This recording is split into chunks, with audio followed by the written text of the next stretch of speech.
Bonjour à tous, on commence cette revue de presse avec la victoire du Paris Saint-Germain hier soir face à l'Olympique Lyonnais 5-0, une rencontre dans laquelle Kylian Mbappé a fini par briller. Après avoir raté plusieurs occasions, il a planté un quadruplé en seulement 13 minutes. C'est la première fois que l'attaquant parisien marque autant dans un match, et il est surtout le plus jeune joueur à réaliser cette performance en Ligue 1 depuis 45 ans. Ici, c'est Mbappé, résume le journal L'Équipe. Pour le progrès, c'est simplement Mbappé qui a fait craquer l'OL. Avant ce choc du championnat de France, l'OM affrontait Caen et a finalement bien profité de la défaite lyonnaise. Les Olympiens se hissent à la 3e place du podium et pour la Provence, c'est un décollage réussi pour la bande à Dimitri Payet. Grâce au but de Mitroglou et Thauvin en première mi-temps, Marseille s'est imposé et a réalisé une bonne opération au classement avant la trêve. En revanche, l'AS Monaco a connu une nouvelle désillusion. Les Monégasques ont enchaîné une 4e défaite consécutive contre Rennes, 2-1, et restent bloqués à la 18e place après 9 journées. Pour le quotidien Monaco Matin, le club est dans le rouge. Au Portugal, un autre choc avait lieu hier entre le Benfica et le FC Porto, et ce sont finalement les Lisboètes qui l'ont emporté sur le plus petit des scores 1-0. Une victoire importante pour le classement car elle permet au Benfica de prendre la première place à égalité avec Braga. Un vol pour être leader, titre record. Perdant de la soirée, le FC Porto reste sur le pied du podium. En Espagne, la tête de la Liga est également très serrée.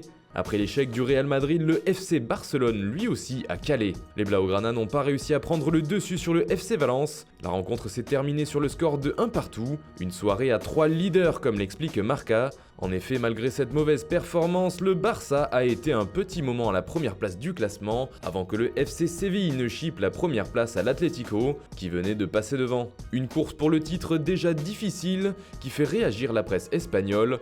C'est une Liga très chaude, commande Mundo Deportivo. En Italie, les 2000 dansent le tango. Les deux voisins jouaient hier et se sont imposés comme le rapporte la Gazzetta dello Sport. L'Inter en profite pour se hisser sur le podium grâce à un super Icardi et l'AC Milan l'a emporté sur un doublé de Gonzalo Higuaín.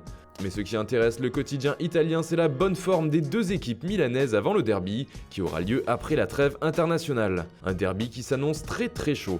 Enfin en Angleterre, un autre très gros choc s'est déroulé ce dimanche, une opposition royale entre le champion en titre Manchester City et son dauphin Liverpool.